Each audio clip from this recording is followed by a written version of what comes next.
Section 4. You will hear a talk on research into music. First, you have some time to look at questions 31 to 40.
Now, listen carefully and answer questions 31 to 40. Today we're going to delve into the fascinating history of music in Britain and the evolution that it experienced throughout the duration of the 18th and 19th centuries. During the second half of the 18th century, Britain experienced an industrial revolution, during which its manufacturing industry underwent a major transition from hand production methods to the use of machinery. This sudden boom in the industry drew thousands of people into the cities, where they knew they'd be able to find jobs in the factories, working with or maintaining the machinery.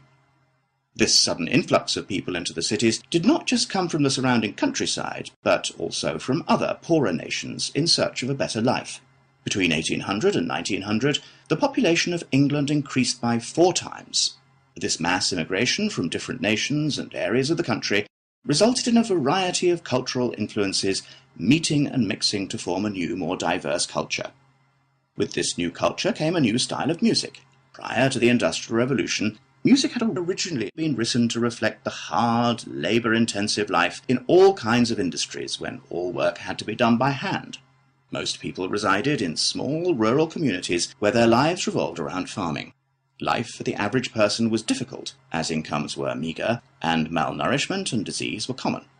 Despite the difference in nationalities of the people and the variety of musical genres, all of the music shared one common language, English. As many were unable to write, the songs were a means for the people to give voice to their experiences and feelings about their hard and laborious jobs. Most of the music written by the workers during this period has been lost as a result of illiteracy and the wear of time. Now, you may be asking yourselves how these small musical works were formed. The roots of most of these groups can mostly be traced back to the younger members of the working classes, who were perhaps rebelling against the inferiority of their living and working conditions compared to those of the upper classes. Young performers would often lead these musical trends, usually possessing a great talent for singing or playing particular handmade instruments. As time progressed into the 19th century, these musical groups had gained much notoriety and would hold small performances in the street for all to watch. It was perhaps their blind optimism and rebellious spirit that led them to become so popular with their audiences, which were usually made up of the poorest of the poor. Despite efforts by the upper classes to put an end to these musical traditions, they continued to gain popularity and flourish. By the late 1870s, they had evolved past the barrier of the social echelons and gained access to the middle class. Performances were held in proper establishments such as village halls, and some were even ticketed, with audiences paying a fee for the privilege of watching. Music produced by these groups were better recorded, and some is still preserved today in museums. The music of these groups may not exist in the present day, but its influences are still clear if you look closely enough. In classical culture, for example, many of the themes and theatrical performances are still based on the lives and experiences of the working classes both prior to and following the Industrial Revolution. The novel entitled Les Miserables by Victor Hugo, for example, is a novel about the French working classes and is still widely popular today.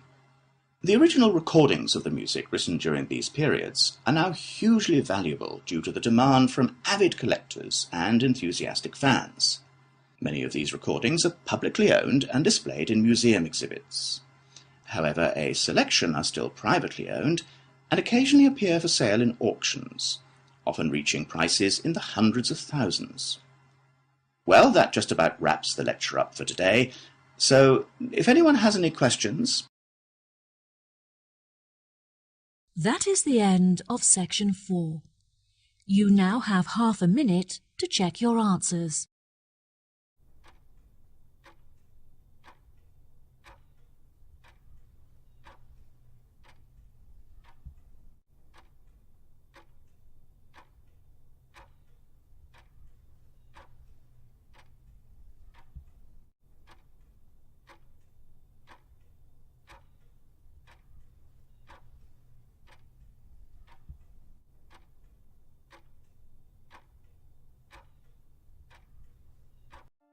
That is the end of the listening test.